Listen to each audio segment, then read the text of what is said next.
중국이 카자흐스탄을 이렇게 대합니까? 72시간 안에 결정하라고요? 300억 달러 던지면서 30년 광산 독점권 내놓으라니 상식적으로 말이 됩니까? 여러분, 카자흐스탄이 어디로 갔는지 아십니까? 베이징? 아닙니다. 서울이었습니다. GDP 10분의 1밖에 안 되는 한국을 중국 대신 선택했다고요? 다들 이해가 안 갔죠? 한국이 300억보다 더 큰 돈을 제시했을까요? 아닙니다. 고작 108억 달러였습니다. 그런데 왜일까요? 그 답은 80년 전 죽음의 화물 열차에 실렸던 17만 사람들에게 있었습니다. 스탈린이 버린 사람들, 황무지에서 기적을 만든 사람들, 12만 고려인이죠. 30년 뒤는 어땠을까요? 네, 지금 베이징이 땅을 치며 후회하고 있습니다. 46조 달러 보물창고를 한국이 가져갔거든요. 돈이 아닌 피로 이긴 세계의 역전 스토리, 지금 시작합니다. 시작 전에 구독과 좋아요 버튼을 눌러주시면 영상 제작에 큰 힘이 됩니다. 지금 이 이야기를 어디에서 듣고 계신지도 댓글로 알려주세요. 그럼 바로 시작할게요. 안녕하세요. 저는 한스 밀러입니다. 독일 프라이부르크에서 태어나 지금은 브뤼셀 EU 집행위원회 산업정책국에서 광물 자원 전문가로 일하고 있습니다. 제 전문 분야는 히토류와 핵심 광물 공급망이에요. 지난 15년간 아프리카, 남미, 호주를 돌아다니며 유럽 산업에 필요한 광물 확보 방안을 연구해왔죠. 한국과의 인연은 5년 전 서울에서 열린 국제광물 포럼에서 시작됐습니다. 당시 한국 정부의 적극적인 자원 외교 전략에 깊은 인상을 받았어요. 2023년 9월 어느 월요일 아침이었습니다. 출근하자마자 비서가 급하게 달려왔어요. 국장님이 긴급 회의를 소집했다는 거예요. 회의실에 들어서니 이미 15명이 앉아 있었죠. 에너지국, 통상국, 안보정책국 담당자들이었습니다. 분위기가 심상치 않았어요. 국장이 스크린을 켰습니다. 그래프 하나가 떴죠. 유럽의 히토류 수입 의존도였어요. 중국 98%라는 숫자가 빨간색으로 표시돼 있었습니다. 국장이 입을 열었어요. 여러분, 우리에게 시간이 없습니다. 중국이 지난주 히토류 수출 쿼터제를 발표했어요. 유럽 배정량이 전년 대비 40% 삭감됐습니다. 회의실이 술렁거렸습니다. 40% 삭감이요? 그게 무슨 의미인지 모두가 알고 있었어요. 독일의 지멘스, 프랑스의 슈나이더 일렉트릭, 네덜란드의 ASML, 유럽의 첨단 산업 기업들이 히토류 없이는 하루도 제품을 만들 수 없거든요. 풍력 발전이 터빈에는 너디뮴이 들어갑니다. 전기차 모터에는 디스프로슘이 필수예요. 스마트폰 진동 모터, 카메라 렌즈, LED 조명까지. 히토류는 현대 문명의 숨은 주역이죠. 저는 손을 들었습니다. 국장님, 대체 공급처 확보는 어떻게 되고 있습니까? 국장이 한숨을 쉬었어요. 그게 문제입니다. 밀러 박사. 호주에서 캐내는 것만으로는 부족해요. 게다가 채굴은 가능해도 정제 기술이 없습니다. 결국 중국으로 보내서 가공해야 하죠. 바로 그 지점이 핵심이었어요. 히토류는 땅에서 캐낸다고 끝이 아닙니다. 불순물을 제거하고 순도를 높이는 정제 과정이 필요해요. 이 정제 기술의 90%를 중국이 독점하고 있죠. 호주에서 캐든, 브라질에서 캐든, 결국 중국 공장으로 가야 합니다. 중국이 정제를 거부하면 그냥 돌덩이일 뿐이에요.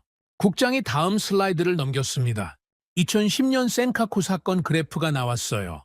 중국과 일본이 영토 분쟁을 벌였을 때 중국이 일본에 대한 히토류 수출을 중단했던 사건이죠. 당시 히토류 가격이 열흘 만에 10배 뛰었습니다. 도요타와 소니는 공장 가동을 멈출 뻔했어요. 일본 정부가 굴복하고 나서야 수출이 재개됐죠.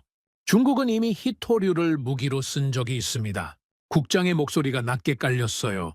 만약 대만 문제로 EU가 미국 편에 서면 어떻게 될까요? 중국이 히토류를 끊으면 우리 산업은 6개월 안에 마비됩니다. 에너지국 담당자가 끼어들었습니다. 풍력 발전 목표는 어떻게 합니까? 2030년까지 재생에너지 비중 50% 달성하려면 풍력 터빈 2만 기를 추가로 세워야 해요. 터빈 하나에 너디뮴 자석이 200kg씩 들어갑니다. 중국 없이 어떻게 만듭니까? 통상국 담당자도 가세했죠. 전기차 의무 판매 비율도 문제입니다. 2035년부터 내연기관 신차 판매 금지예요. 모든 차를 전기차로 바꿔야 하는데 전기차 한 대에 히토류가 얼마나 들어가는지 아십니까? 내연기관차의 4배입니다. 회의실 분위기가 무거워졌어요. 모두가 같은 생각을 하고 있었죠. 유럽은 중국의 목줄을 쥐어 있는 셈이다. 기후 목표를 달성하려면 히토류가 필요한데 그 히토류를 중국이 독점하고 있으니까요. 중국이 마음 먹으면 유럽의 녹색 전환을 멈출 수 있는 거예요. 국장이 마지막 슬라이드를 띄웠습니다. 카자흐스탄 지도였어요. 여러분, 우리에게 마지막 기회가 있습니다. 중앙아시아 카자흐스탄입니다. 저는 몸을 앞으로 숙였어요. 카자흐스탄이요? 국장이 설명을 이어갔습니다. 카자흐스탄에는 히토류 17종이 모두 매장돼 있어요. 우라늄은 세계 2위, 구리와 아연도 풍부합니다. 전체 광물 가치를 추산하면 46조 달러입니다. 46조 달러. 숫자가 너무 커서 실감이 안 났어요. 한 담당자가 물었습니다. 그 정도 규모면 중국도 노리고 있지 않습니까? 국장이 고개를 끄덕였어요. 바로 그겁니다. 중국이 이미 움직이고 있어요. 지난주 중국 특사단이 아스타나에 도착했습니다. 300억 달러 투자 제안을 들고요. 회의실이 또 술렁거렸습니다. 300억 달러요. 엄청난 금액이었죠. 국장이 계속했어요. 문제는 조건입니다. 중국은 히토류 광산 30년 독점 채굴권을 요구하고 있어요. 카자흐스탄이 받아들이면 우리는 끝입니다. 중국이 전 세계 히토류 시장을 완전히 장악하게 되는 거죠. 저는 질문을 던졌습니다. 카자흐스탄이 거절할 가능성은 있습니까? 국장이 쓴웃음을 지었어요. 거의 없어 보입니다. 카자흐스탄은 지금 경제적으로 어려워요. 러시아 우크라이나 전쟁 여파로 러시아 경제에 묶여있던 것들이 다 흔들리고 있거든요. 300억 달러는 그들에게 구명보트예요. 안보정책국 담당자가 어두운 표정으로 말했습니다. 스리랑카를 기억하십시오. 중국이 한반도타 항구건설에 투자했다가 나중에 99년간 빼앗아 갔죠. 파키스탄 과다르 항구도 마찬가지예요. 1대1로는 투자가 아니라 빚 덫입니다. 국장이 저를 바라봤어요. 밀러 박사, 당신이 가야 합니다. 카자흐스탄으로 가서 정확한 상황을 파악해 오세요. 중국의 제안 내용, 카자흐스탄의 입장, 그리고 가능하다면 우리가 개입할 여지가 있는지 알아봐야 합니다. 저는 고개를 끄덕였습니다. 언제 출발합니까? 내일 새벽 비행기입니다. 시간이 없어요. 중국이 72시간 시한을 줬다는 정보가 있습니다. 72시간이요? 사흘 안에 결정하라는 거였어요. 최후 통첩이나 다름없었죠. 회의가 끝나고 사무실로 돌아왔습니다. 책상 위에 카자흐스탄 관련 자료들이 쌓여 있었어요. 저는 밤새 자료를 읽었습니다. 카자흐스탄은 세계에서 9번째로 큰 나라예요. 면적이 한반도의 12배죠. 인구는 2천만 명. 1991년 소련 붕괴로 독립했고 현재 토카예프 대통령이 이끌고 있습니다. 광물 자원은 정말 어마어마했어요. 우라늄 세계 생산량의 43%가 카자흐스탄에서 나와요. 크롬, 납, 아연, 구리까지. 그야말로 자원의 보고였죠. 하지만 경제 구조는 취약했습니다. 원자재 수출 의존도가 높고 러시아 경제에 많이 묶여 있었어요. 새벽 4시에 집을 나섰습니다. 프랑크푸르트를 거쳐 아스타나로 가는 비행기였어요. 비행기 안에서 저는 생각했습니다. 유럽의 미래가 카자흐스탄에 달려있다니. 중국이 히토류를 독점하면 우리는 영원히 중국 눈치를 봐야 해요. 기후 정책도 산업 정책도 외교 정책도 전부 중국에 묶이는 거죠. 창밖으로 해가 떠올랐습니다. 저는 가방에서 노트북을 꺼내 중국의 1대1로 프로젝트 자료를 다시 열어봤어요. 파키스탄, 스리랑카, 라오스, 잠비아, 중국이 투자한 나라들의 리스트였죠. 하나같이 빚더미에 앉아 있었어요. 항구를 빼앗기고 철도를 넘기고 주권을 잠식당했습니다. 카자흐스탄도 같은 운명을 맞을까요? 300억 달러를 받고 30년간 광산을 중국에 넘기면 그 이후에는 어떻게 될까요? 저는 답을 알고 있었어요. 카자흐스탄은 2번 다시 그 광산을 되찾지 못할 겁니다. 중국은 절대 놓지 않을 테니까요. 비행기가 카자흐스탄 영공에 진입했습니다. 창밖으로 광활한 스텝 지대가 펼쳐졌어요. 끝없이 이어지는 초원과 사막. 그 땅 밑에 46조 달러가 묻혀 있었죠. 유럽의 미래가, 아니 어쩌면 전 세계 공급망의 미래가 저 땅 속에 잠들어 있었습니다. 저는 노트북을 닫았어요. 이제 곧 착륙입니다. 72시간 카운트다운이 시작됐을 거예요. 저는 과연 무엇을 발견하게 될까요? 중국의 거대한 그림자 속에서 유럽이 끼어들 틈은 있을까요? 비행기 바퀴가 활주로에 닿았습니다. 아스타나에 도착했어요. 그리고 저는 곧 알게 됩니다. 이곳에서 벌어지고 있는 일은 제가 상상했던 것과 완전히 달랐다는 것을요. 공항을 빠져나오자 9월의 건조한 바람이 얼굴을 스쳤습니다. 아스타나는 카자흐스탄의 수도예요. 1997년에 알마티에서 천도한 계획 도시죠. 미래적인 건물들이 스텝지대 한가운데 솟아 있었습니다. 바이테렉 타워, 칸샤티르, 누를리 졸대로. 독립 후 카자흐스탄이 꿈꿨던 미래가 건축물로 구현된 도시였어요. 택시 안에서 저는 현지 뉴스를 검색했습니다. 카자흐어와 러시아어로 된 기사들이 쏟아졌어요. 중국 경제 특사단 아스타나 도착, 대규모 인프라 투자 논의 예정. 표면적으로는 평범한 경제 뉴스였죠. 하지만 저는 행간을 읽을 수 있었습니다. 호텔 체크인을 마치고 저는 곧바로 현지 EU 대표부에 연락했어요. 담당관 마리아 코발스키가 30분 후 호텔 로비에서 만나자고 했죠. 40대 중반의 폴란드 출신 여성으로 카자흐스탄에서 7년째 근무하고 있었습니다. 호텔 카페 구석 자리에 앉자 마리아가 조용히 입을 열었어요. 박사님, 상황이 우리가 생각했던 것보다 심각합니다. 중국 특사단이 그저께 도착했어요. 수행원만 30명이 넘습니다. 경제보좌관, 국영기업 대표들, 심지어 인민해방군 출신 고문까지 포함돼 있어요. 저는 커피를 한 모금 마셨습니다. 투자 제안 내용은 파악하셨습니까? 마리아가 가방에서 서류 몇 장을 꺼냈어요. 비공식 경로로 입수한 겁니다. 공식 문서는 아니지만 신뢰할 만한 정보예요. 서류를 펼쳐보니 중국어와 영어가 병기돼 있었습니다. 투자 총액 300억 달러, 항목별로 나뉘어 있었어요. 고속도로 건설 80억, 철도 현대화 60억, 항만 인프라 40억, 에너지 시설 50억, 기타 70억. 표면적으로는 카자흐스탄에 낙후된 인프라를 현대화해 주겠다는 제안이었죠. 하지만 조건 항목을 보는 순간 저는 손이 멈췄습니다.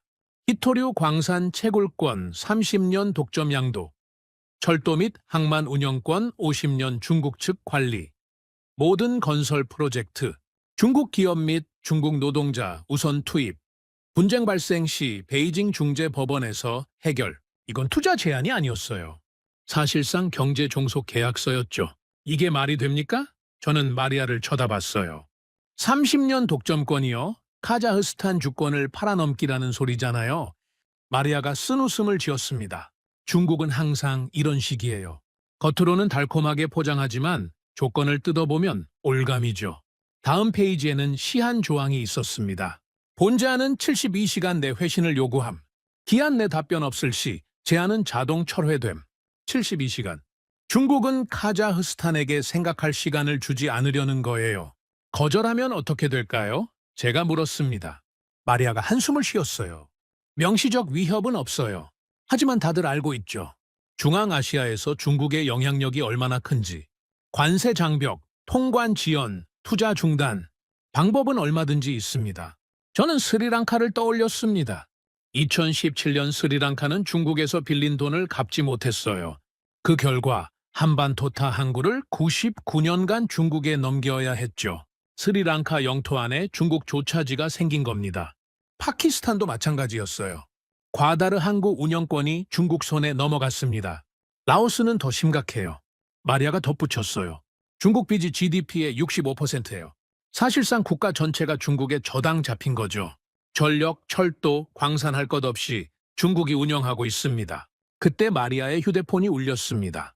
그녀가 전화를 받더니 표정이 굳었어요. 지금 당장 가봐야 할 곳이 있습니다. 중국 특사단이 기자회견을 연다고 해요.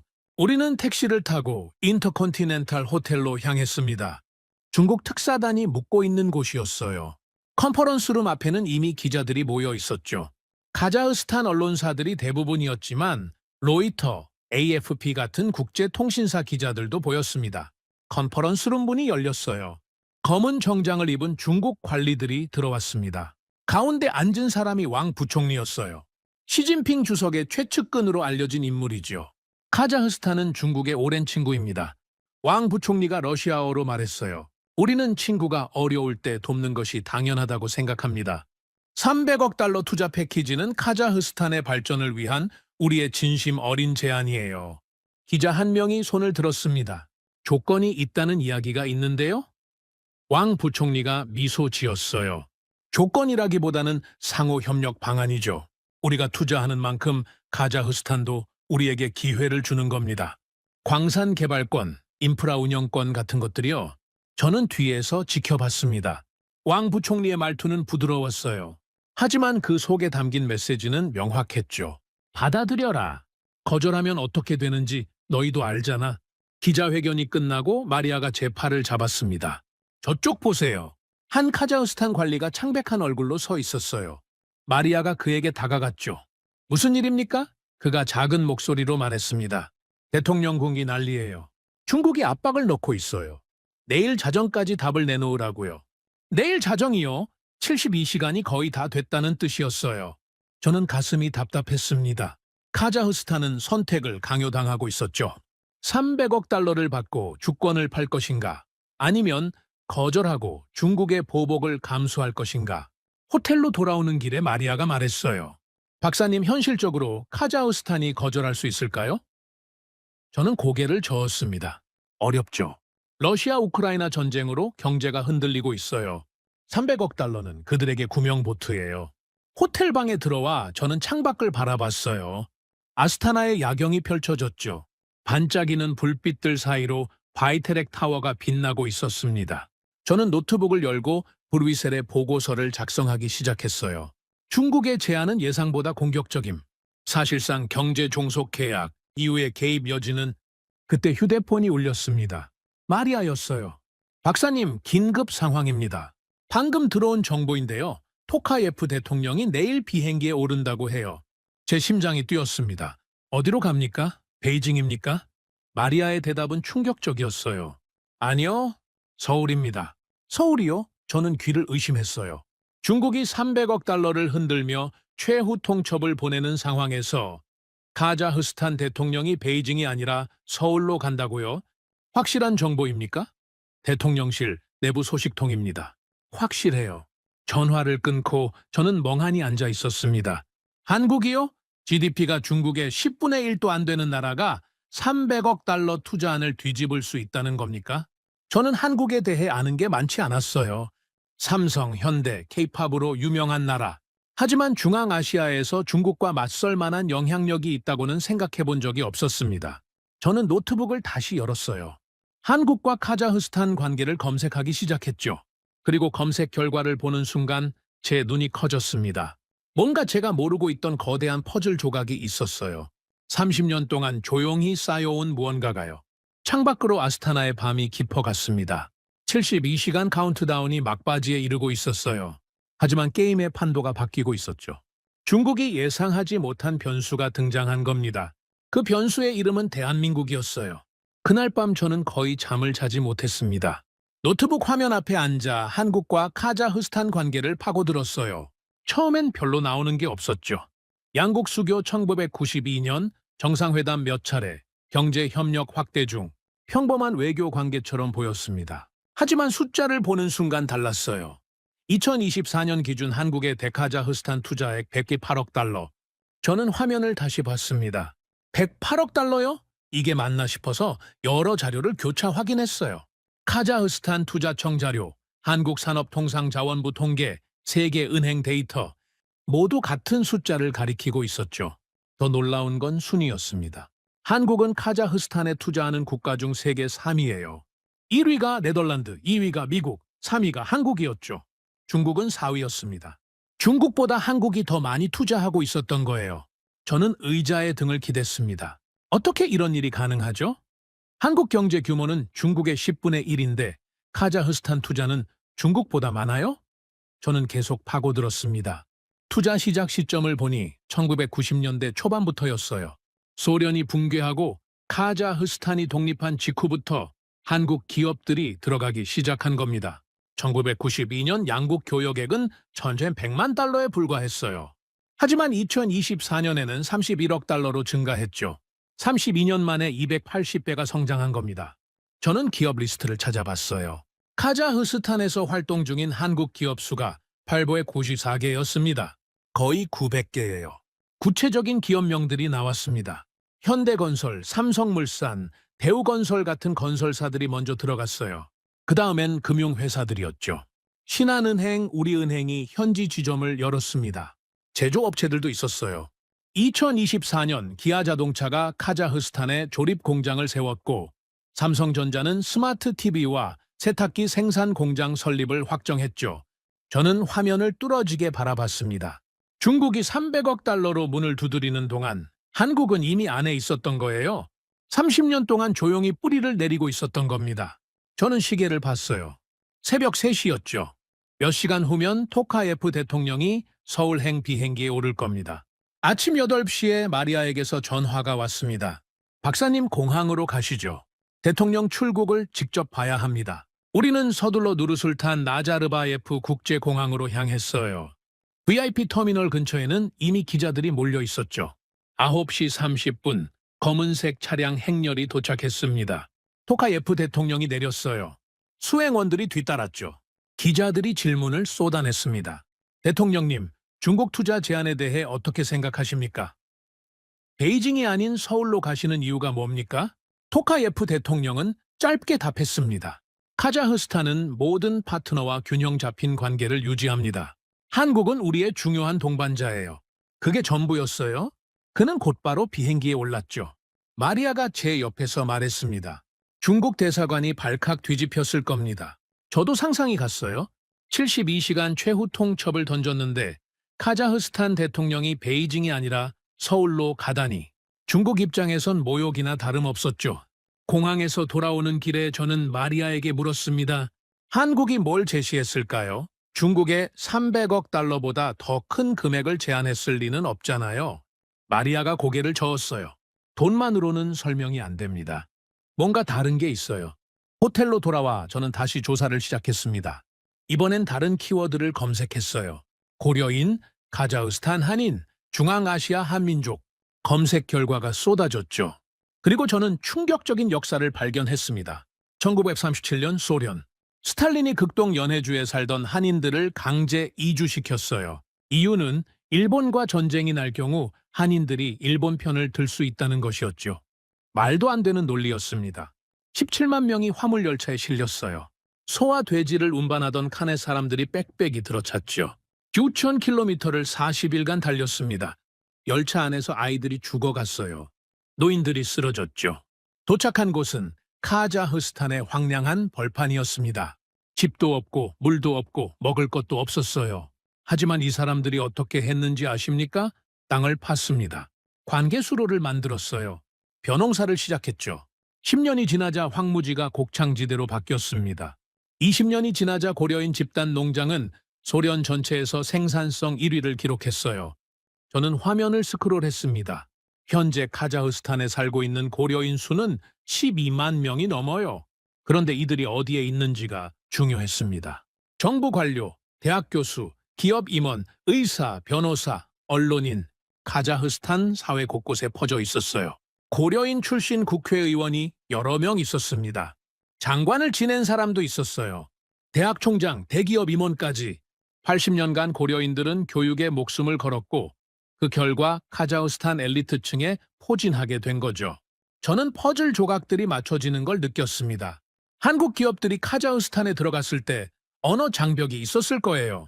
법률 체계도 낯설었겠죠. 그런데 고려인들이 있었던 겁니다. 카자흐어와 러시아어가 모국어이면서 동시에 한국어를 하고 한국 문화를 이해하는 사람들이요. 저는 한국 기업의 카자흐스탄 진출 사례를 찾아봤어요. 기아 자동차 공장 설립 과정에서 현지 고려인 네트워크가 큰 역할을 했다는 기사가 있었습니다. 정부 인허가, 부품 조달망 구축, 현지 직원 채용, 모든 과정에서 고려인들이 다리 역할을 했다는 거예요. 삼성전자도 마찬가지였어요. 현지 파트너 발굴, 유통망 구축, 정부 관계 형성, 고려인 커뮤니티가 없었다면 불가능했을 일들이었죠. 저는 드디어 이해했습니다. 중국이 가질 수 없는 것, 돈으로 살 수 없는 것. 한국에는 그게 있었어요. 중국은 카자흐스탄에 뿌리내린 중국계 엘리트가 없습니다.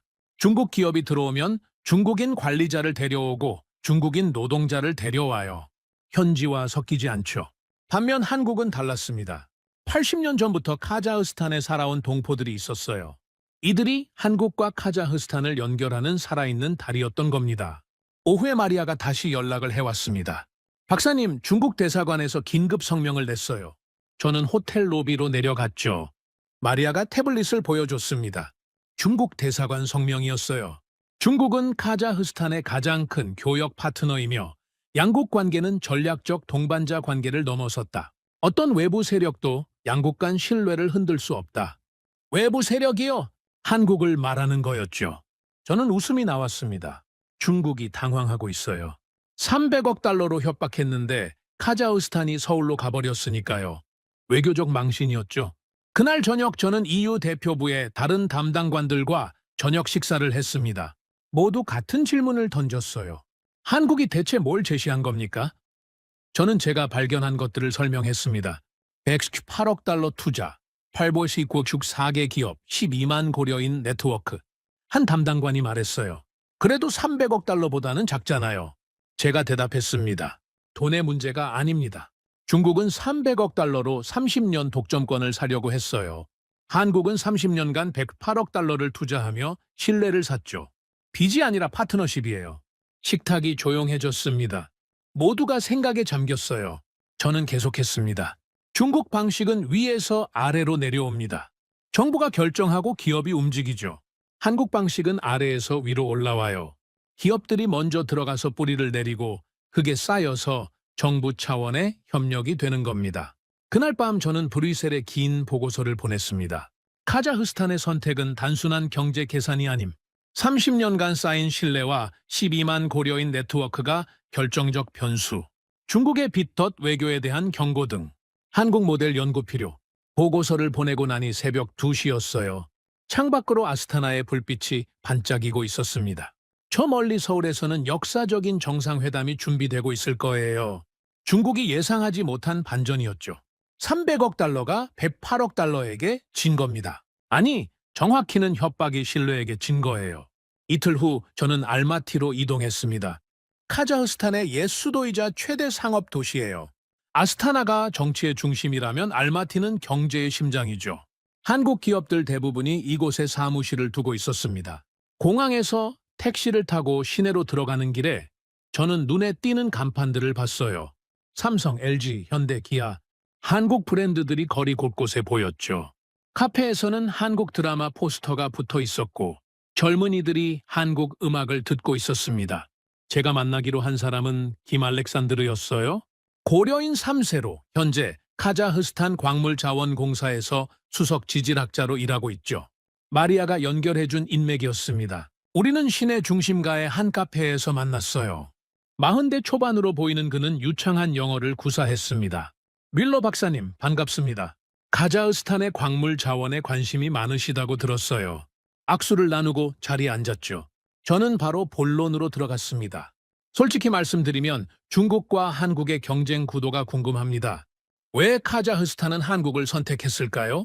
김 알렉산드르가 커피를 한 모금 마시고 미소 지었어요. 박사님, 제 할아버지 이야기부터 해야 할 것 같네요. 그는 천천히 말을 이어갔습니다.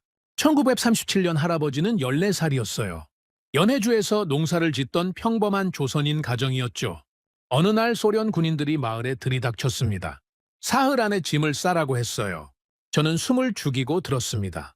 할아버지 가족은 화물 열차에 실렸어요. 가축 운반용 칸이었죠. 한 칸에 50명이 빽빽이 들어찼습니다. 변기도 없었어요.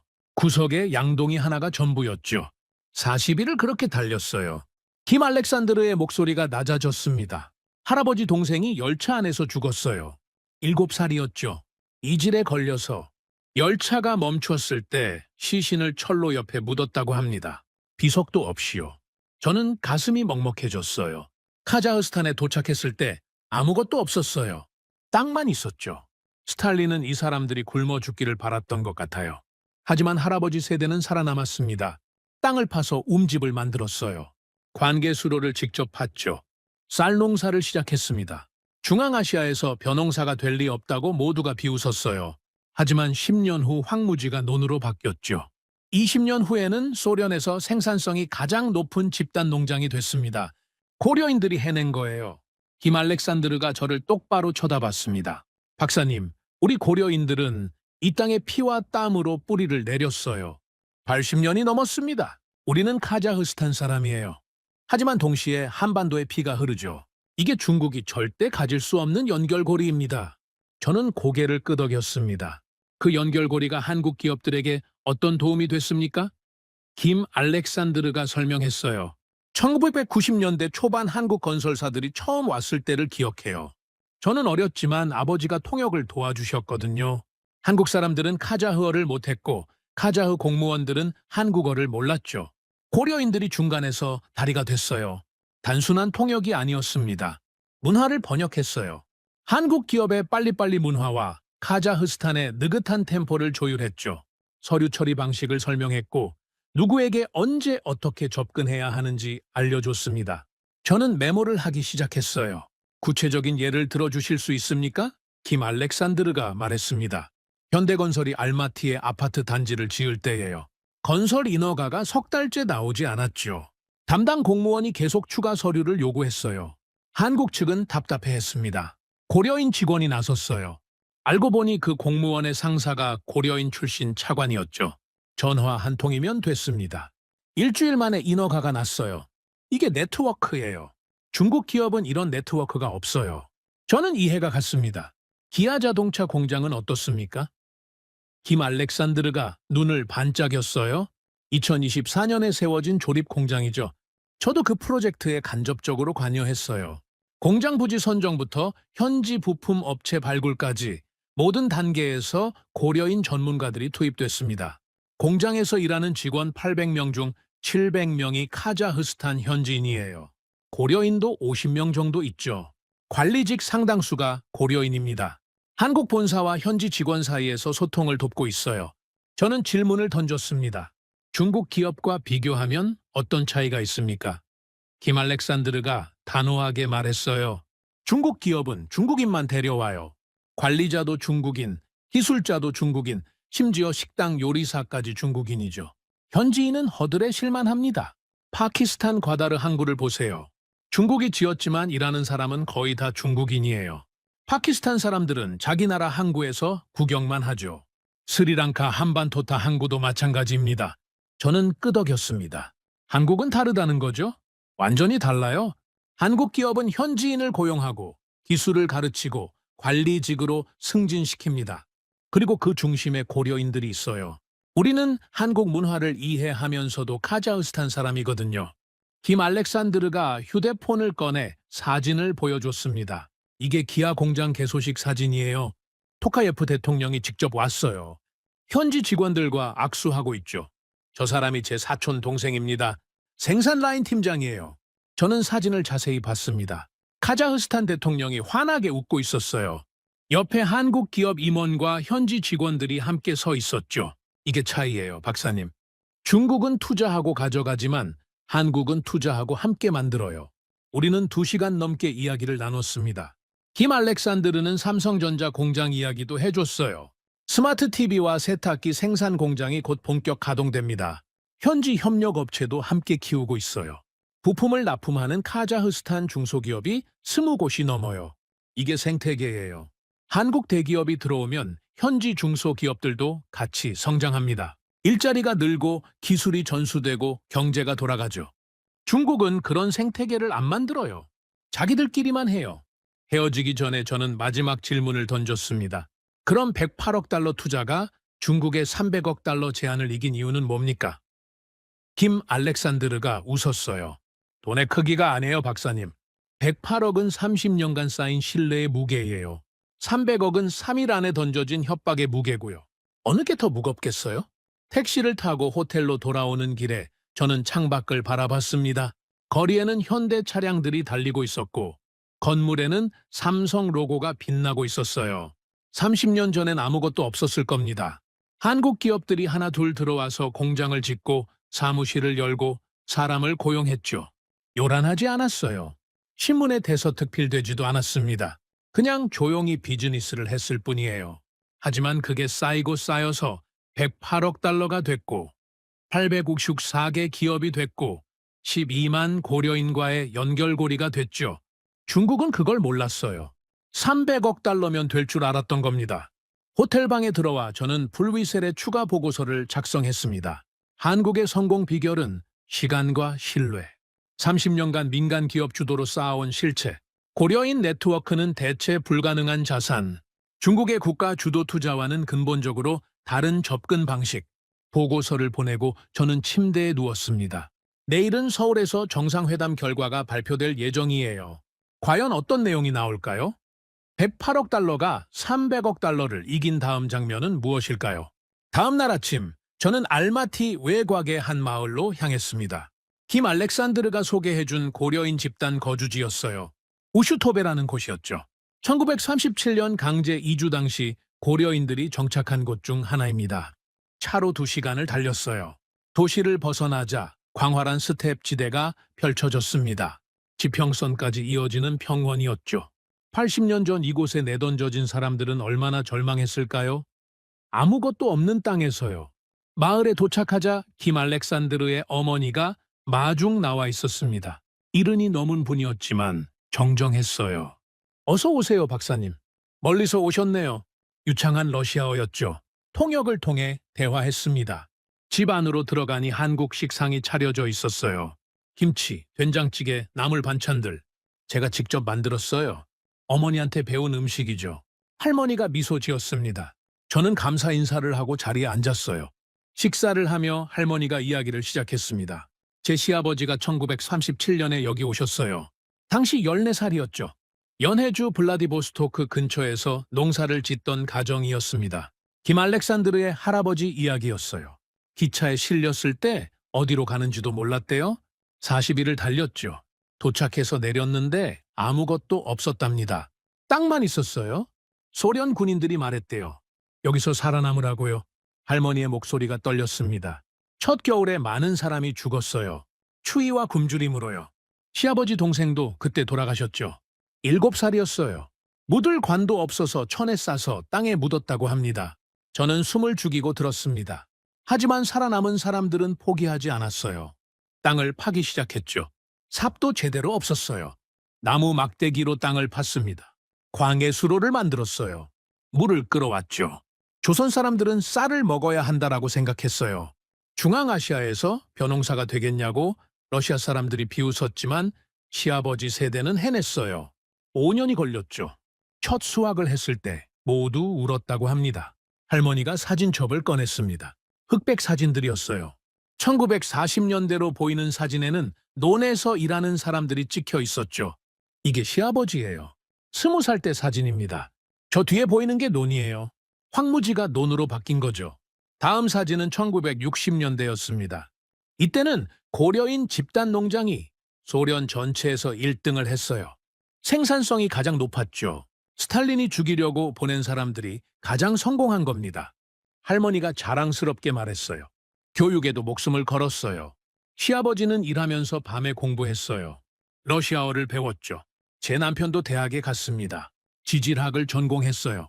알렉산드르 아버지는 그래서 지질학자가 된 거예요. 저는 김 알렉산드르를 봤습니다. 그가 말했어요. 고려인들은 자식 교육에 모든 걸 걸었어요. 굶더라도 학교는 보냈죠. 그 결과 고려인 2세, 3세들이 카자흐스탄 사회에서 전문직으로 자리 잡게 됐습니다. 할머니가 계속 사진을 넘겼습니다. 이 사람은 고려인 출신 국회의원이에요. 옆집에 살았던 분의 아들이죠. 이 사람은 알마티 의대 교수고요. 이 사람은 대법원 판사예요. 모두 2세, 3세들입니다. 저는 놀랐습니다. 고려인이 카자흐스탄 엘리트층에 이렇게 많습니까? 김 알렉산드르가 대답했어요. 12만 명이 카자흐스탄 전체 인구에서 차지하는 비율은 작아요. 하지만 정부, 대학, 기업, 법조계에서 차지하는 비중은 훨씬 큽니다. 교육 수준이 높으니까요. 그리고 이게 중요해요, 박사님. 우리는 카자흐어, 러시아어, 한국어를 모두 해요. 카자흐스탄 법률과 행정 시스템을 꿰뚫고 있죠. 동시에 한국 문화를 이해합니다. 완벽한 중개자예요. 저는 이해가 갔습니다. 그래서 한국 기업들이 빠르게 정착할 수 있었던 거군요. 김 알렉산드르가 고개를 끄덕였어요. 저 1990년대 초반 한국 기업들이 처음 왔을 때 우리 고려인 커뮤니티가 환영했어요. 같은 핏줄이 온 거니까요. 현대건설, 삼성물산, 대우건설, 이 회사들이 들어올 때 고려인 직원들을 채용했죠. 우리는 통역만 한 게 아니에요. 누구한테 가야 인허가가 빨리 나는지, 어느 은행이 좋은지, 어떤 협력업체가 믿을 만한지 알려줬어요. 할머니가 끼어들었습니다. 우리 조카가 신한은행 알마티 지점에서 일해요. 대출 심사를 담당하죠. 한국 본사에서 파견 나온 직원들한테 현지 사정을 설명해 줍니다. 이 회사가 믿을 만한지, 저 사업이 성공할 가능성이 있는지요. 저는 메모를 했습니다. 그럼 고려인 네트워크가 없었다면 한국 기업들이 이렇게 성공하기 어려웠을까요? 김 알렉산드르가 단호하게 말했어요. 불가능했을 겁니다. 언어 장벽, 문화 차이, 행정 절차. 이 모든 걸 혼자 헤쳐나가려면 최소 10년은 걸렸을 거예요. 하지만 고려인들이 있었어요. 우리가 길을 열어줬죠. 한국 기업 입장에선 카자흐스탄이 낯선 땅이 아니었던 겁니다. 같은 피를 가진 사람들이 살고 있는 곳이었으니까요. 할머니가 따뜻한 차를 따라줬습니다. 중국 사람들은 이게 없어요. 중국계 카자흐스탄 사람이 거의 없거든요. 중국 기업이 오면 전부 중국에서 데려와요. 관리자도, 기술자도, 요리사까지도요. 김 알렉산드르가 덧붙였어요. 제가 아는 중국 건설 현장이 있어요. 일하는 사람 200명 중에 카자흐스탄 사람은 12명뿐이에요. 그것도 허드레실만 시키죠. 중국어를 못하니까 의사소통도 안 돼요. 한국은 달라요. 기아 공장 직원 800명 중 700명이 카자흐스탄 사람이에요. 그중 50명이 고려인이고요. 고려인 관리자들이 한국 본사와 현지 직원 사이에서 다리 역할을 합니다. 저는 질문을 던졌습니다. 그럼 고려인 커뮤니티는 한국을 어떻게 생각합니까? 80년이 지났는데도 여전히 연결감을 느낍니까? 할머니가 조용히 말했어요. 우리는 카자흐스탄 사람이에요. 이 땅에 뿌리를 내렸죠. 하지만 한반도를 잊은 적은 없어요. 명절 때는 한국 음식을 먹어요. 아이들한테 한국어를 가르치죠. 한국 드라마를 보고 케이팝을 들어요.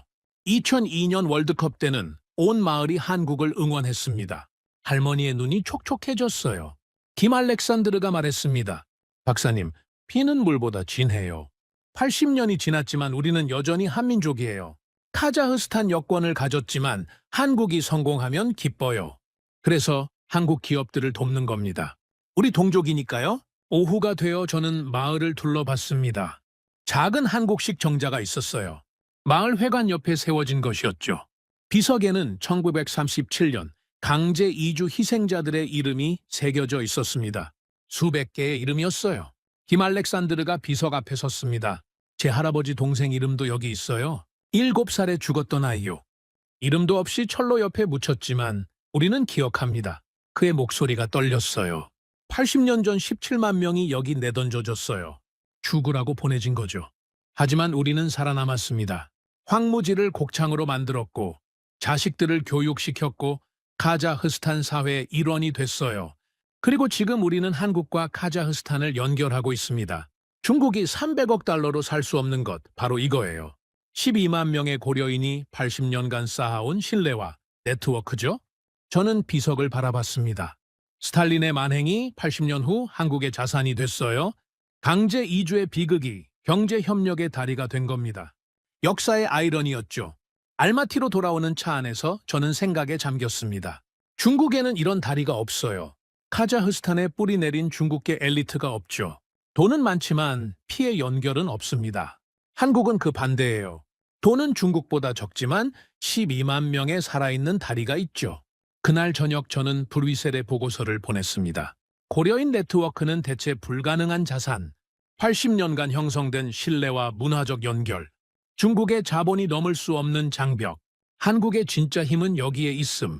서울에서 역사적인 순간이 펼쳐지고 있었습니다. 2024년 6월 11일 토카예프 대통령이 용산 대통령실에 도착했어요. 저는 알마티 호텔방에서 생중계를 지켜보고 있었죠. 카자흐스탄 현지 시각으로 오후 2시였습니다. 화면에는 의장대가 도열해 있었어요. 양국 국기가 나란히 펼쳐졌죠. 한국 대통령이 토카예프 대통령을 맞이했습니다. 악수를 나누고 집무실로 들어가는 장면이 중계됐어요. 제 옆에는 마리아가 앉아 있었습니다. 그녀도 알마티로 내려와 있었어요. 중국 대사관이 난리 났을 겁니다. 마리아가 말했죠. 저도 상상이 갔어요. 72시간 최후 통첩을 던졌는데 카자흐스탄 대통령이 베이징이 아니라 서울에 있으니까요. 정상회담은 2시간 진행됐습니다. 회담이 끝나고 공동 기자회견이 열렸어요. 한국 대통령이 먼저 입을 열었습니다. 오늘 우리는 역사적인 합의에 도달했습니다. 양국 관계를 확장된 전략적 동반자 관계로 격상합니다. 확장된 전략적 동반자 관계. 외교 용어로는 최상위 수준이에요. 토카예프 대통령이 말을 이었습니다. 한국은 카자흐스탄에 신뢰할 수 있는 파트너입니다. 30년간 쌓아온 협력의 성과를 바탕으로 새로운 미래를 열겠습니다. 그리고 구체적인 합의 내용이 발표됐어요. 저는 노트북을 열고 빠르게 타이핑하기 시작했습니다. 첫 번째, 핵심 광물 공급망 협력 양해각서 체결. 카자흐스탄의 히토류, 우라늄, 구리, 아연이 한국으로 안정적으로 공급되는 길이 열렸어요. 마리아가 제 팔을 잡았습니다. 박사님, 히토류요. 저도 알고 있었어요. 중국이 30년 독점권을 요구했던 바로 그 히토류죠. 한국이 가져간 겁니다. 독점이 아니라 협력 방식으로요. 두 번째 합의가 나왔습니다. KIST 모델 과학기술원 카자흐스탄 설립. 한국과학기술원을 모델로 한 엘리트 이공계 대학을 카자흐스탄에 세우겠다는 거예요. 한국 교수진이 파견되고 카자흐스탄 학생들이 한국식 교육을 받게 됩니다. 저는 이 부분에서 전율을 느꼈어요. 10년 후, 20년 후를 보는 투자였죠. 카자흐스탄의 미래 엘리트들이 한국 방식으로 교육받게 되는 겁니다. 과학기술의 뿌리가 한국과 연결되는 거예요. 세 번째, 기아자동차 생산 확대 및 삼성전자 공장 본격 가동 지원. 한국 정부가 투자 환경 개선을 약속받고 카자흐스탄 정부는 세제 혜택과 행정 지원을 보장했어요. 자동차와 전자제품, 카자흐스탄 국민들이 매일 쓰는 물건들을 한국 기업이 현지에서 만들게 된 겁니다. 네 번째, 2025년 한중한가시아 정상회의 개최 합의. 카자흐스탄뿐 아니라 우즈베키스탄, 투르크메니스탄, 타지키스탄, 키르기스스탄까지 중앙아시아 5개국 정상이 한국에 모이는 겁니다. 저는 타이핑을 멈추고 화면을 응시했습니다. 이게 무슨 의미인지 알고 있었어요. 한국이 중앙아시아 전체의 새로운 파트너로 부상하는 신호탄이었죠. 중국과 러시아가 독점하던 무대에 한국이 당당히 올라선 겁니다. 기자 질문이 이어졌습니다. 중국의 대규모 투자 제안을 거절한 이유가 무엇입니까? 카자흐스탄 기자의 질문이었어요. 토카예프 대통령이 침착하게 답했습니다. 거절한 적 없습니다. 다만 더 나은 파트너를 선택했을 뿐이죠. 더 나은 파트너. 이 한마디에 모든 게 담겨 있었어요. 중국의 300억 달러보다 한국의 30년 신뢰가 더 나았다는 뜻이었죠. 마리아가 휴대폰을 확인하더니 말했습니다. 베이징 반응이 나왔어요. 중국 외교부 대변인 논평이었습니다. 중국과 카자흐스탄의 전략적 동반자 관계는 견고하다. 제3국이 양국 관계에 영향을 미칠 수 없다. 제3국이요. 한국을 말하는 거였죠. 하지만 그 말투에서 당황함이 느껴졌어요. 저는 중국 관영 매체들을 검색했습니다. 놀랍게도 한카자흐 정상회담을 거의 보도하지 않고 있었어요. 황우시보의 작은 기사 하나, 신화통신의 짧은 논평 하나. 그게 전부였죠. 없었던 일처럼 취급하는 겁니다. 하지만 SNS는 달랐어요. 중국 네티즌들 사이에서 논란이 일고 있었습니다. 우리가 300억 달러를 제시했는데 한국한테 졌다고? 카자흐스탄이 감히 중국을 무시해. 댓글들이 격앙돼 있었죠. 마리아가 다른 뉴스를 찾아냈습니다. 박사님 이거 보세요. 로이터 분석 기사예요. 기사 제목은 한국, 중앙아시아에서 중국 1대1로의 균열 만들다였어요. 저는 기사를 읽기 시작했습니다. 카자흐스탄의 선택은 중국의 1대1로 전략에 중대한 타격이다. 중국이 자본력으로 밀어붙이는 방식이 더 이상 통하지 않는다는 신호다. 한국은 30년간 민간 기업 주도로 신뢰를 쌓았고 12만 고려인이라는 문화적 연결고리를 활용했다. 기사는 계속됐습니다. 중국의 빚-덫 외교에 대한 경계심이 중앙아시아 전역에 퍼지고 있다. 스리랑카, 파키스탄, 라오스의 사례를 보며 다른 나라들도 중국 투자를 경계하기 시작했다. 한국 모델은 대안을 제시했다. 저는 기사를 프린트해서 밑줄을 그었습니다. BTOC 외교? 이게 핵심이었어요. 중국은 돈을 빌려주고 나중에 뺏어가지만 한국은 투자하고 함께 만들죠. 중국은 독점을 요구하지만 한국은 협력을 제안합니다. 그날 저녁 저는 김 알렉산드르를 다시 만났습니다. 그도 정상회담 결과에 들떠 있었어요. 박사님 보셨죠? KIST 과학기술원이요. 우리 아들이 거기 들어갈 수 있을지도 몰라요. 한국식 교육을 받는 거예요. 저는 그의 흥분을 이해했습니다. 중국 제안과 비교하면 어떻습니까? 김 알렉산드르가 단호하게 말했어요. 비교가 안 돼요. 중국은 300억 달러를 주고 광산을 30년간 가져가려 했어요. 한국은 대학을 세워주고 기술을 가르쳐 줍니다. 어느 게 카자흐스탄 미래에 도움이 될까요? 중국 방식은 채굴이에요. 자원을 파서 가져가는 거죠. 한국 방식은 재배예요. 씨앗을 심고 함께 키우는 겁니다. 10년 후를 보면 답이 나와요. 저는 고개를 끄덕였습니다. 고려인 커뮤니티 반응은 어떻습니까? 김 알렉산드르가 웃었어요. 어젯밤 우리 마을 회관에서 모임이 있었어요. 50명 넘게 모였죠. 모두 환호했습니다. 조국이 우리를 버리지 않았다고요. 조국이라는 단어가 제 귀에 꽂혔습니다. 카자흐스탄이 조국 아닙니까? 김 알렉산드르가 조용히 말했어요. 카자흐스탄은 우리가 사는 나라예요. 여권도 여기 거고 세금도 여기 내죠. 하지만 한국은 우리 뿌리예요. 80년이 지나도 그건 안 변해요. 할머니들은 우셨어요. TV에서 태극기가 펄럭이는 걸 보면서요. 할아버지들이 화물 열차에 실려올 때 가져왔던 유일한 것이 태극기 한 장이었대요. 그걸 땅 속에 묻어뒀다가 해방되면 꺼내려고 했대요. 결국 못 꺼냈지만요. 저는 가슴이 먹먹해졌습니다. 그날 밤 호텔로 돌아와 저는 긴 보고서를 작성했어요. 카자흐스탄의 선택은 단순한 경제 협력이 아님, 신뢰 대 협박의 대결. 한국은 30년 신뢰로 중국의 300억 달러를 이김. 핵심은 고려인 네트워크와 장기적 파트너십. 중국 1대1로의 균열 발생. 보고서를 보내고 침대에 누웠습니다. 창밖으로 알마티의 야경이 보였어요. 저 도시 곳곳에 한국 기업들이 뿌리 내리고 있었죠. 30년 전엔 아무도 몰랐을 겁니다. 한국이 여기까지 올 줄은요. 중국은 크기로 승부했습니다. 300억 달러라는 거대한 숫자로요. 한국은 시간으로 승부했어요. 30년이라는 긴 호흡으로요. 그리고 피로 승부했죠. 12만 고려인이라는 살아있는 연결고리로요. 결과는 명확했습니다. 한국이 이겼어요. 서울 정상회담 일주일 후 저는 아직 알마티에 머물고 있었습니다. EU 본부에서 추가 조사 지시가 내려왔어요. 한국 모델이 중앙아시아 다른 나라들에 어떤 영향을 미칠지 분석하라는 내용이었죠. 카페에 앉아 노트북을 열었습니다. 중국의 1대1로 프로젝트 리스트를 다시 정리하기 시작했어요. 2013년 시진핑 주석이 발표한 이래 10년간 어떤 일들이 벌어졌는지 추적했죠. 패턴이 보였습니다. 똑같은 시나리오가 반복되고 있었어요. 1단계, 중국이 개발도상국에 접근합니다. 항만 지어드릴까요? 철도 깔아드릴까요? 돈 걱정 마세요. 저희가 빌려드립니다. 달콤한 제안이죠. 2단계, 공사가 시작됩니다. 그런데 현장에는 중국인 노동자들만 가득해요. 중국 자재를 쓰고 중국 기업이 공사하고 돈은 중국에서 왔다가 다시 중국으로 돌아갑니다. 현지에 남는 건 빚뿐이에요. 3단계, 갚을 시간이 됩니다. 당연히 못 갚죠. 애초에 갚을 수 없는 조건으로 설계됐으니까요. 그럼 중국이 말합니다. 괜찮아요. 대신 그 항만 99년간 저희가 운영하겠습니다. 저는 스리랑카 사례를 다시 열어봤습니다. 2017년 한반토타 항구가 중국에 넘어갔어요. 14억 달러 빚을 갚지 못해서죠. 99년 임대라지만 사실상 영구 할양입니다. 스리랑카 영토 안에 중국 땅이 생긴 거예요. 파키스탄 과다르 항구도 같은 길을 걸었습니다. 2015년 완공됐지만 파키스탄은 운영권을 잃었어요. 중국 기업이 40년간 운영하기로 했죠. 파키스탄 해군조차 중국 허락 없이 자국 항구에 들어갈 수 없게 됐습니다.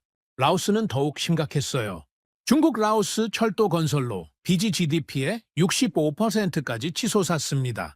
라오스 정부 예산의 절반이 중국 빚 이자를 갚는 데 들어가요. 국가 전체가 중국에 저당 잡힌 셈이죠.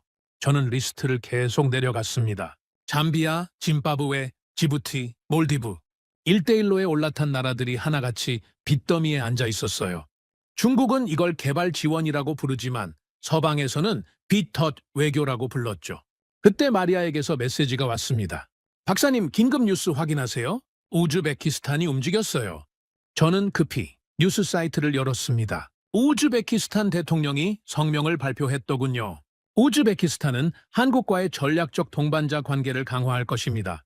한국 기업 투자를 적극 유치하겠습니다. 성명은 짧았지만 의미는 컸어요. 카자흐스탄에 이어 우즈베키스탄까지 한국 쪽으로 기울고 있었던 겁니다. 저는 우즈베키스탄 경제를 검색했습니다. 인구 3,500만 명, 중앙아시아에서 가장 많아요. 면적도 크고 자원도 풍부하죠. 그런데 재밌는 걸 발견했습니다. 우즈베키스탄에도 한국 기업이 이미 들어가 있었어요. 대우가 1990년대에 자동차 공장을 세웠습니다. 지금도 우즈베키스탄 자동차 시장의 절반을 차지하고 있어요. 현지에서는 대우차를 거의 국민차처럼 여긴다고 하더군요. 30년 전 투자가 지금 빛을 발하는 거죠. 포스코도 있었습니다. 우즈베키스탄에서 가스전 개발 사업을 하고 있어요. 삼성과 LG는 가전제품 시장을 장악하고 있고요. 한국이 이미 우즈베키스탄에도 뿌리를 내리고 있었던 겁니다. 오후에 중앙아시아 전문가인 현지 교수를 만났습니다. 카자흐 국립대학교의 러시아계 교수였어요. 그는 흥미로운 이야기를 들려줬습니다. 키르기스스탄과 타지키스탄도 주목하고 있어요. 카자흐스탄이 한국을 선택한 결과를 지켜보고 있죠. 중국 돈을 받은 나라들이 어떻게 됐는지 다들 알아요. 스리랑카는 항구를 잃었고 파키스탄은 주권을 잠식당했죠. 우리는 그렇게 되고 싶지 않아요. 교수의 말이 명확했습니다.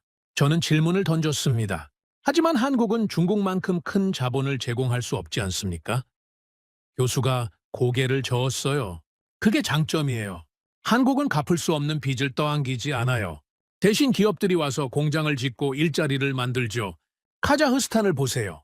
기아 공장에서 800명이 일해요. 월급을 받고 기술을 배우고 관리자로 승진합니다. 중국 공사장에서는 중국인만 일해요. 현지인은 구경만 하죠. 저는 고개를 끄덕였습니다. 2025년 한 중앙아시아 정상회의가 중요할 것 같은데요. 교수가 동의했어요. 역사적 전환점이 될 겁니다. 중앙아시아 5개국이 한자리에 모여요. 한국이 중앙아시아 전체의 새로운 파트너로 인정받는 거죠. 지금까지 중앙아시아는 러시아와 중국 사이에 끼어 있었어요. 러시아는 군사적으로, 중국은 경제적으로 우리를 쥐고 있었죠. 미국과 유럽은 너무 멀었고요. 그런데 한국이 제3의 선택지를 준 겁니다. 저는 메모를 했습니다. 중국 반응은 어떨까요? 교수가 웃었어요. 발칵 뒤집혔죠. 중국은 10년간 1대1로에 수천억 달러를 쏟아부었어요. 중앙아시아를 자기 뒷마당으로 만들려고 했죠. 그런데 한국이 나타나서 판을 흔든 겁니다. 카자흐스탄이 한국을 선택한 건 신호탄이에요. 다른 나라들도 이제 선택권이 있다는 걸 알게 됐죠. 중국 아니면 러시아, 이게 아니라 한국이라는 옵션이 생긴 거예요. 호텔로 돌아와 저는 중국 언론을 뒤졌습니다. 황구시보에 사설이 하나 올라와 있었어요. 일부 국가들이 외부 세력의 선동에 넘어가고 있다. 중국과의 전통적 우호 관계를 훼손하는 행위다. 외부 세력, 선동. 중국이 한국을 가리키는 말이었죠. 하지만 그 어조에서 불안감이 느껴졌어요. 중국이 방어적으로 나오고 있었던 겁니다. 저는 지난 10년간 1대1로 관련 뉴스를 정리했습니다. 초기에는 중국 언론이 자신만만했어요. 신실크로드가 세계를 바꾼다. 중국 주도의 새로운 질서. 그런데 최근 몇 년간 톤이 바뀌었죠. 일부 국가의 오해, 서방의 왜곡된 보도, 비치 DOC 논란이 커지면서 중국도 전략을 수정하고 있었습니다. 과도한 대출을 줄이고 현지 고용을 늘리겠다고 발표했어요. 하지만 이미 신뢰는 무너진 뒤였죠. 그날 저녁 저는 김 알렉산드르와 통화했습니다. 우즈베키스탄 소식 들었어요? 그가 흥분된 목소리로 말했어요. 이제 시작이에요, 박사님? 투르크메니스탄도 관심을 보이고 있대요. 가스 개발에 한국 기업을 초청하고 싶다고요. 중앙아시아 전체가 움직이고 있어요. 카자흐스탄이 문을 연 거죠. 우리가 중국 없이도 발전할 수 있다는 걸 보여준 겁니다. 한국이라는 파트너와 함께요. 저는 질문했습니다. 중국이 가만히 있을까요? 김 알렉산드르가 진지하게 답했어요. 당연히 방역할 겁니다. 더 많은 돈을 제시하고 더 강하게 압박하겠죠. 하지만 이제 우리는 선택권이 있어요. 중국만 있는 게 아니라 한국도 있다는 걸 알았으니까요. 전화를 끊고 저는 창밖을 바라봤습니다. 알마티의 밤하늘에 별이 반짝이고 있었어요. 1억 8천만 명이 사는 중앙아시아, 유럽과 아시아를 잇는 심장부. 그곳에서 새로운 게임이 시작되고 있었습니다. 중국의 1대1로의 균열이 생겼어요. 작은 틈이었지만 점점 벌어지고 있었죠. 그 틈을 만든 건 한국이었습니다. 300억 달러가 아니라 30년 신뢰로, 거대한 자본이 아니라 12만 고려인으로, 협박이 아니라 파트너십으로요. 저는 불위셀의 최종 보고서를 작성하기 시작했습니다. 1대1로의 균열 발생, 카자흐스탄을 시작으로 중앙아시아 전역의 연쇄 반응 예상, 한국 모델은 중국식 빚덧 외교에 대한 제시, 유럽도 이 모델을 연구해야 함. 타이핑을 하다가 문득 생각했습니다. 한국이 이룬 일이 얼마나 대단한지를요. GDP 세계 10위 국가가 2위 중국을 상대로 이긴 거예요. 크기가 아니라 방식으로, 돈이 아니라 신뢰로, 협박이 아니라 존중으로요. 새로운 지도가 그려지고 있었습니다. 유라시아의 심장부에서요. 3주간의 카자흐스탄 출장을 마치고 저는 브뤼셀로 돌아왔습니다. 공항에서 택시를 타고 EU 집행위원회로 향했어요. 국장이 긴급 회의를 소집했다는 연락을 받았죠. 회의실에는 이미 15명이 앉아 있었습니다. 에너지국, 통상국, 안보정책국 담당자들이었어요. 국장이 저를 소개했습니다. 밀러 박사가 현장에서 직접 목격한 이야기를 들어보시죠. 저는 노트북을 열고 프레젠테이션을 시작했습니다. 첫 슬라이드에는 숫자 2개가 떠올랐어요. 300억 달러 vs 108억 달러. 중국이 졌습니다. 회의실이 웅성거렸습니다. 저는 설명을 이어갔어요. 중국은 자본의 크기로 승부했습니다. 한국은 신뢰의 깊이로 승부했죠. 30년간 민간 기업 주도로 쌓은 관계, 12만 고려인 네트워크, 빚이 아닌 파트너십. 이게 승부를 갈랐습니다. 다음 슬라이드는 1대1로 빚덧 사례들이었습니다. 스리랑카, 파키스탄, 라오스. 중국 방식은 단기적으로는 화려해 보이지만 장기적으로는 독이 됩니다. 상대국을 종속시키니까요. 에너지국 담당자가 손을 들었어요. 그럼 유럽은 어떻게 해야 합니까? 저는 다음 슬라이드를 넘겼습니다. 한국 모델을 배워야 합니다. 민간 기업이 먼저 들어가서 뿌리를 내리게 하고 정부는 뒤에서 지원하는 방식이죠. 그리고 가장 중요한 건 사람입니다. 한국에게는 고려인이 있었어요. 우리 유럽은 무엇을 가지고 있습니까? 교육, 기술, 가치입니다. 이걸 나눠야 합니다. 돈을 던지는 게 아니라 능력을 키워줘야 해요. 국장이 끄덕였습니다. 카자흐스탄 히토류 확보는 어떻게 보십니까? 저는 답했어요. 한국이 선점했습니다. 하지만 독점하지 않았어요. 협력 방식이라 우리도 참여할 여지가 있습니다. 중국의 30년 독점보다 훨씬 낫죠. 회의가 끝나고 저는 사무실로 돌아왔습니다. 책상 위에 최종 보고서 원고가 놓여 있었어요. 저는 마지막 장을 작성하기 시작했습니다. 21세기 자원 전쟁은 20세기와 다릅니다. 탱크와 총이 아니라 신뢰와 기술로 싸웁니다. 중국은 구시대 방식을 고집했고 한국은 새로운 길을 보여줬습니다. 카자흐스탄에서 일어난 일은 시작입니다. 중앙아시아 전역이 움직이고 있고 1대1로의 균열이 생겼습니다. 작은 나라도 올바른 방식으로 접근하면 거대한 상대를 이길 수 있다는 교훈입니다. 보고서를 제출하고 저는 창밖을 바라봤습니다. 브뤼셀의 하늘이 흐렸어요. 하지만 저는 희망을 봤습니다. 유럽도 변할 수 있다고요. 한국처럼 신뢰를 쌓고 기술을 나누고 사람을 키우는 방식으로요. 3개월 후 뉴스가 떴습니다. 우즈베키스탄이 한국과 전략적 동반자 관계를 체결했어요. 키르기스스탄도 한국 기업 유치에 나섰죠. 2025년 한중앙아시아 정상회의 준비가 본격화됐습니다. 저는 카자흐스탄에서 받은 교훈을 잊지 않을 겁니다. 크기가 아니라 방식이 중요하다는 것, 돈이 아니라 신뢰가 이긴다는 것, 협박이 아니라 존중이 길을 연다는 것, 한국이 증명했습니다. 21세기 자원 전쟁에서 승리하는 법을요, 총이 아닌 신뢰로, 탱크가 아닌 공장으로, 위협이 아닌 파트너십으로요. 유라시아의 심장부에 새로운 지도가 그려지고 있었습니다. 그 지도에는 태극기가 선명하게 새겨져 있었죠. 여러분, 오늘의 이야기는 여기까지입니다. 한스 밀러 박사가 목격한 72시간의 기록 어떠셨나요? 300억 달러가 108억 달러에게 진 이유, 이제 아시겠죠? 크기가 아니라 신뢰였습니다. 돈이 아니라 피였어요. 협박이 아니라 80년간 쌓아온 인연이었죠. 12만 고려인이 만든 살아있는 다리, 그게 중국이 절대 가질 수 없는 대한민국의 진짜 힘이었습니다. 유라시아의 심장부에 태극기가 펄럭이고 있습니다. 앞으로 중앙아시아 5개국이 한국과 손잡게 될 거예요. 46조 달러의 보물창고, 이제 우리 것입니다. 구독과 좋아요로 응원해주시면 더 감동적인 이야기로 찾아뵙겠습니다. 오늘도 여러분 모두 따뜻하고 건강한 하루 보내시길 바랍니다. 긴 영상 끝까지 시청해주셔서 감사합니다.